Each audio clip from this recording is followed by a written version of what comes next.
जय हिंद। देखिए आज का टॉपिक है ब्लड। ब्लड क्या होता है और ये बेसिक टाइप का वीडियो है। ब्लड को हम क्या कहते हैं, उर्दू में लहू कहते हैं। इसको कहते हैं सेरोलॉजी और हेमेटोलॉजी। इसको सेरोलॉजी और हेमेटोलॉजी भी कहते हैं। और ब्लड का ये बेसिक वीडियो है। इसके साथ कई सारे वीडियो हम लोग देंगे जो कि आप लोग ये पहचान सके कि हमारा ब्लड का थक्का क्यों जमता है, माँ बाप का जो ग्रुप होता है वो कैसे होता है, इस सारे वीडियो में ब्लड कहाँ से बनता है, बच्चों में ब्लड कहाँ से बनता है, क्या सब होता है, इसकी सारी वीडियो हम देंगे। लेकिन ये आपका बेसिक टाइप का वीडियो है। इस वीडियो में हम आपका पूरे कंसेप्ट क्लियर कर देंगे। तो चलते हैं, देखते हैं ब्लड आपका क्या होता है।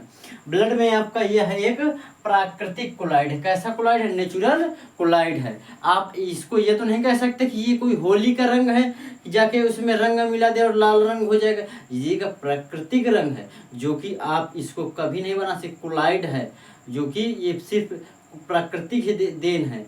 इसको आप नहीं रंग से बना सकते हैं, नहीं किसी प्रकार से ये प्राकृतिक कोलाइड है जो कि नेचुरल पहले से बना हुआ है। इसको अगर आप लोग अपने शरीर में, इसको बॉडी में किसी भी प्रकार का अगर कोई एक डीजल का कार्य करता है, पूरे शरीर को चलाने का ईंधन का कार्य ब्लड ही करता है। इसके बाद क्या है? संयोजी ऊतक। संयोजी ऊतक क्या होता है? ये कलेक्टिंग टिश्यू है जो कि पूरे शरीर को कलेक्ट करता है। तो ये कलेक्टिंग टिश्यू है। आप पूरे शरीर में कहीं से भी जाए, देखिए ब्लड पूरे शरीर में ब्लड होता है। तो इसका कार्य ये ऊतक कैसा है? संयोजी ऊतक। इसको मतलब जोड़ना पूरे शरीर को, इसको संयोजी ऊतक। संयोज मतलब संयोज करता, जो संयोज का मतलब जोड़ना होता है। तो ये जोड़ रहा है संयोज करके। तो ये कलेक्टिंग टिश्यू होता है, पूरे शरीर को जोड़ता है। और देखिए रक्त का जो पीएच मान होता है वो 7.4 होता है। कितना? 7.4 होता है। ये क्षार होता है। अगर 7 होगा तो उदासीन होगा, जो बेस होगा। और अगर 7.7 से ज़्यादा होता है, 7.4 होता है, तो आपका क्षार होगा। अगर 7 से कम है, मतलब मान लीजिए 6.4 है, 6.3 है, तो आपका अम्ल होगा। कैसा? अम्ल होगा। और इसका मेल में जो होता है वो 5.5 5.5 लीटर होता है और फीमेल में 5 लीटर। ऐसा लोग कह रहे हैं कि फीमेल में कम होता है, फीमेल में कम होता है। कुछ लोग कहते हैं कि इसलिए कम होता है कि शादी के बाद जो आएगी आधा लीटर की कमी पूरी कर लेगी, उसको चूस लेगी। लेकिन ऐसा नहीं है, ये एक बात स्पष्ट नहीं है। इसके बाद रक्त का निर्माण कहाँ होता है? देखिए हम लोग एडल्ट लोग हैं। कैसे एडल्ट? मतलब कि हमारा जो ब्लड का निर्माण होता है वो अस्थियों के बीच में बोन मैरो से होता है। कहाँ से? बोन मैरो से। तो बोन मैरो जो होता है वो आप कहीं चिकन वगैरह खाते होंगे तो उसके बीच में जो एक जाली टाइप लाल लाल होता है, वही होता है। वहीं से हमारा रक्त बनता है, वही बोन मैरो होता है। और जो देखिए बच्चों में क्या होता है? बच्चों में बच्चे वो नहीं कि जो बच्चे जन्म ले चुके हैं, वो बच्चे जो जन्म नहीं अभी हुआ, जो माँ के पेट में पल रहे हैं, तो वो बच्चा चाहे 3 साल का हो या 9 साल का हो, वो 3 साल का वो बच्चा हो जाएगा तो उसको कहाँ से होगा? बोन मैरो से उसका रक्त है। लेकिन जो बच्चा 6 महीने का माँ के पेट में पल रहा है, 3 महीने का वो माँ के पेट में पल रहा है, या 9 महीने का वो भी माँ के पेट में पल रहा है, तो उसका जो निर्माण होता है ब्लड का, वो होता है भ्रूण से। कहाँ से? भ्रूण से। क्योंकि देखिए उसमें जो बच्चे जो माँ के पेट में पलता है उसकी हड्डियां होती नहीं, होती हैं तो बहुत कमज़ोर होते हैं, जो कि लच सकते, उसमें जो बोन मैरो की बहुत कमी होती है। तो इसलिए उसको कहाँ से ब्लड बनता है? ब्लड उसका लीवर से बनता है। कहाँ से बनता है? लीवर से, यकृत से बनता है। तो ये बच्चों में कहाँ से बनता है? जो अभी जन्म जिसका नहीं हुआ है, जिसका जन्म हो चुका उसका तो बोन मैरो से बनता है। बोन मैरो वो होता है जो आप चिकन वगैरह जब कभी खाते हैं, पूंछ के ऐसे खा लेते हैं, तो उसके जो हड्डियां देखते हैं, हड्डियों के बीच में जो जाली टाइप होता है, उसमें एक लाल जैसा रहता है, तो उसमें ब्लड का निर्माण होता है। बोन मैरो उसको कहते हैं। उसे अस्थिमज्जा या वयस्क लोगों में वहीं से बनता है, इसे अस्थिमज्जा कहते हैं। लेकिन जो बच्चा एक माँ के पेट पर, उसे भ्रूण कहते हैं। उसको जो होता है उसका जो वो आपके माँ के पेट से जो उसका लीवर भ्रूण से रक्त बनता है, उसका लीवर से अधिकतर बनता है। देखिए कुछ लोग कहते हैं कि ब्लड का स्टोर कहाँ होता है, तो देखिए ब्लड का स्टोर आप लोग सोचते होंगे कि हृदय में होता है, हार्ट में होता है, लेकिन अगर हार्ट में होता तो हम लोगों जो ब्लड होता है वो हार्ट में इकट्ठा हो ही नहीं सकता है। इसलिए जो दिल होता है उसमें हार्ट अटैक आ जाएगा, क्या हार्ट अटैक, जिससे आपकी मृत्यु हो सकती है। इसलिए जब हम कभी आप लोग देखते होंगे, जब आप कभी खाना खाते हैं तो सीधा अंदर चलता है पेट में, लेकिन जब ब्लड का स्टोर होता है वो पेट में होता है। कहाँ होता है? पेट में। तो इसलिए आप लोग ये कभी कंफ्यूज न रखिए कि ब्लड हार्ट में स्टोर होता है। हार्ट में अगर होगा तो आपको हार्ट अटैक आ जाएगा। इसलिए ये ब्लड का स्टोर जो होता है वो ब्लड जो होता है वो पेट में होता है, हार्ट में नहीं होता है। आप लोग जब खाना खाते हो सीधा अंदर चला जाता है। हमारे पेट में बाईं ओर क्या होता है? एक स्प्लीन होता है। क्या? बाईं ओर स्प्लीन होती है, जिसे हम पिल्हा या तिल्ली कहते हैं। क्या कहते हैं? पिल्हा या तिल्ली कहते हैं। तो यहाँ पर ब्लड का स्टोर होता है। क्या होता है? ब्लड का स्टोर यहीं पर होता है। अगर हम लोग डायरेक्ट खाना खा लेते हैं तो सीधा अंदर चला जाता है। तो इसलिए इसको हार्ट अटैक ना आने से ये सीधा कहाँ जाता है? स्प्लीन होता है बाईं ओर, पिल्हा तिल्ली में। तो इस मरने के बाद भी देखिए, आप अगर मर जाते हैं तब भी आपका जो ब्लड होता है वो स्टोरेज कहाँ रहता है? पिल्हा या तिल्ली में ही रहता है, और कहीं नहीं। स्टोरेज मतलब पिल्हा या तिल्ली में आपका ब्लड का स्टोर होता है। यहीं पर आप अपने ब्लड को एक जगह शिफ्ट कर लेते हैं, और ये पूरे शरीर से ब्लड, और ये दिमाग, ये नहीं दिमाग लगाइए। इस अगर आपको ब्लड में जानना कितना ब्लड रहता है हमेशा, तो आप लोग इससे पहले हमने हार्ट को बता दिया, उसमें जाकर देख लीजिएगा। एक हमेशा ब्लड आपके जो हार्ट होता है वो कितना रहता है, लेकिन आपके हार्ट में जो ब्लड होता है वो स्टोर नहीं रह सकता।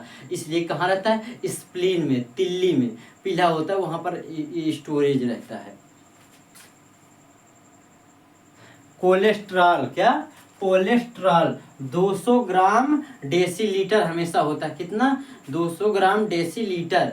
अगर आप लोग कभी सोचते हैं, देखिए आप लोग जब कोई चिकना पदार्थ चिपचिपा जैसा खा लेते हैं तो ये ब्लड में इसकी मात्रा ज़्यादा हो जाएगी। तो इसके लिए आप कोलेस्ट्रॉल में देखिए, आप चिपचिपा जैसे काजू बादाम, कोई घी तेल वेल नहीं खाने से इसमें ज़्यादा आपकी ब्लड में जो आपका हीमोग्लोबिन होगा उसमें इसकी मात्रा ज़्यादा हो जाएगी, और ये आपके हार्ट तक जब जाएगी तो हार्ट को इसमें दिक्कत करेगी, चिपचिपा हो जाएगा। तो आपके ब्लड को जो हार्ट होगा वो कंप्रेशन करने में, जो आपका पंप करने में वो बहुत दिक्कत हो, क्योंकि वो चपक जाएगा। अगर चपक गया तो आपकी मृत्यु हो जाएगी। तो अगर आप ज़्यादा नहीं खाइएगा, इतना खाइएगा कि आप 200 ग्राम डेसीलीटर से ज़्यादा नहीं होना चाहिए। अगर 200 ग्राम डेसीलीटर से ज़्यादा हो जाएगा तो देखिए, आप यहाँ काजू बादाम खाएं, तेल वगैरह कुछ भी चिकना पदार्थ खाएं, और आपके होमोग्लोबिन में इसकी मात्रा ज़्यादा हो गई।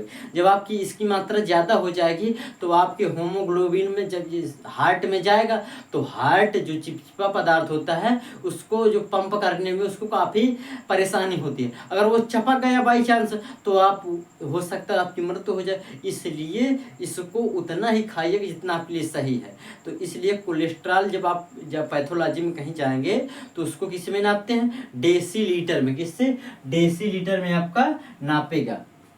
पैथोलॉजी में किस में नापते हैं? डेसीलीटर में। आप लोग देखिए वीडियो को स्क्रिप्ट करके, क्योंकि एक एक मिनट बहुत इंपॉर्टेंट है आपके लिए। होमोग्लोबिन, देखिए मेल में जो होता है होमोग्लोबिन, उसमें जो आयरन की कमी होती है, आयरन, क्या? होमोग्लोबिन में आयरन, फेरिक। तो इसमें जो मेल फीमेल में होती है, मेल में 14 ग्राम डेसीलीटर होती है, वो आयरन होता है, आयरन की होती है, और फीमेल में 13 ग्राम डेसीलीटर। देखिए जो मनुष्य तो एक लोहे की जैसी शरीर होता है। अगर आप कहीं जो औरत होती है, लेडीज होती है, उसको एक मुक्का मार देगा वो नहीं सह पाएगा, लेकिन जो मर्द होगा उसको एक मुक्का मार देगा वो सह लेगा, क्योंकि उसमें आयरन, उसका लोहे का शरीर थोड़ा ज़्यादा, उसमें 14 ग्राम डेसीलीटर जो होता है वो आयरन की कमी महसूस नहीं होती। जो आयरन एक लोहा होता है, अब मनुष्य के शरीर में एक लोहे की ज़्यादा मात्रा ज़्यादा होती है, लेकिन जो फीमेल होगी उसमें लोहे की कमी या आयरन की कमी कम होती है। उसमें कितना होता है 13 ग्राम डेसीलीटर होता है, जो लेकिन मेल होता है उसमें 14 ग्राम डेसीलीटर होता है। कितना? 14 ग्राम डेसीलीटर। तो उसमें आप जब कोई उसकी काम करने की क्षमता ज़्यादा होती है, किसके? मेल की काम करने की क्षमता, क्योंकि लोहे के जैसा उसका शरीर ही होता है।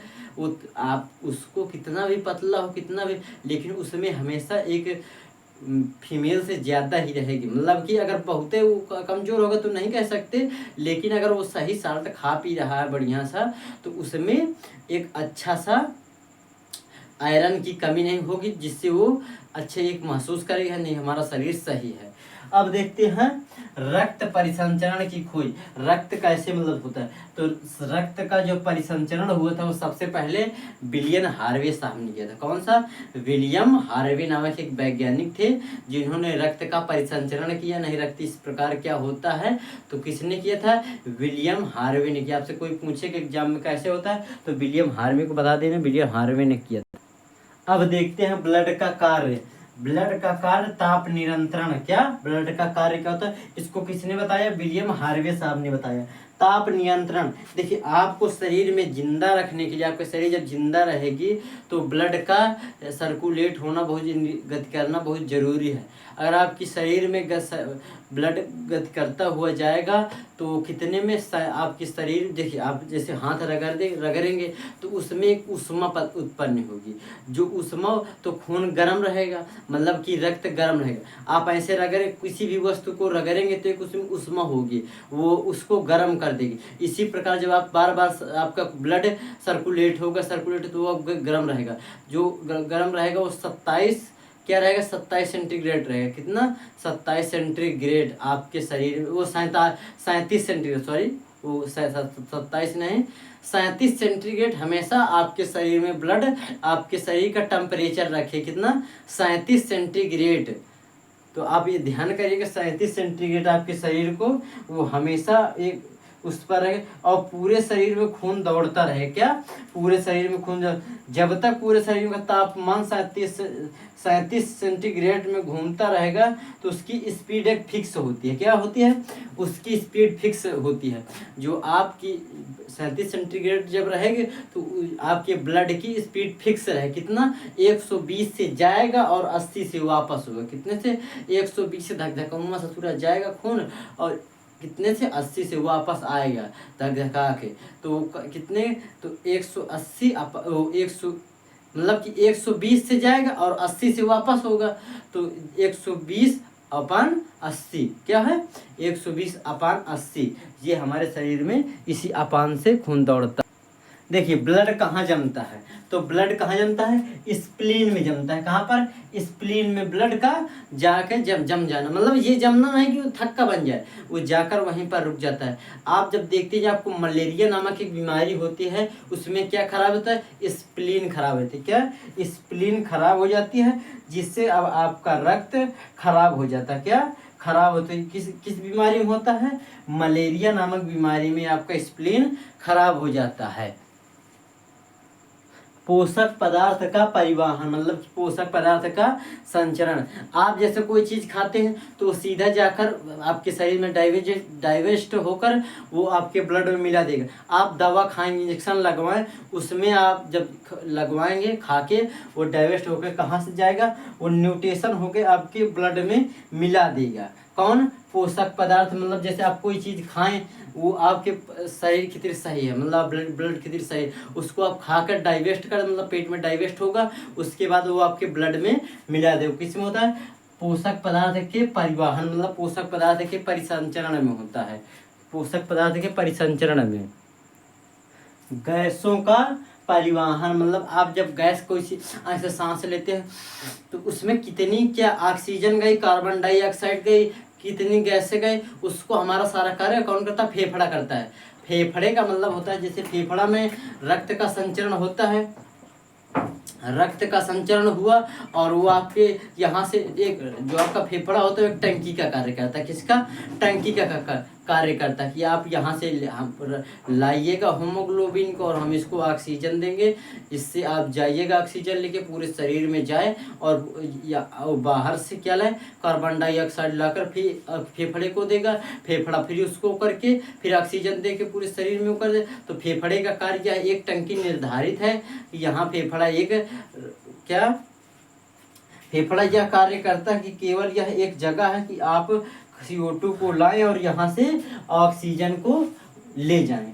ये फेफड़ा हीमोग्लोबिन के साथ आप CO2 को लाएं और ऑक्सीजन को ले जाएं। अब यहाँ से उत्सर्जी पदार्थ का परिवहन, मतलब उत्सर्जी, आप जब कोई चीज़ खराब आपके शरीर में पदार्थ होते जैसे यूरिया, अमोनिया आपके शरीर में इसी प्रकार की इत्यादि आपके शरीर में जो परिवहन करते हैं, तो उसको क्या करता है, आपके शरीर में एक डायलिस होता है, क्या किडनी को ये हीमोग्लोबिन आपका जो होता है पूरे शरीर से जाकर कहाँ जाता है, पूरे शरीर से जाकर आपके शरीर में डायलिस हो जाए। डायलिस विधि से आपके हानिकारक पदार्थ होते हैं वो आपके, जब आप पूरे शरीर में हीमोग्लोबिन जाएगा तो वो क्या आपके किडनी में जाएगा, किससे, डायलिस विधि से आपके जो अच्छे सही पदार्थ होंगे उसको हीमोग्लोबिन के साथ भेज देगा और जो खराब हो उसको एग्जप्ट कर लेगा। लो इसको हम रख लें, तो जा अब ब्लड को जा।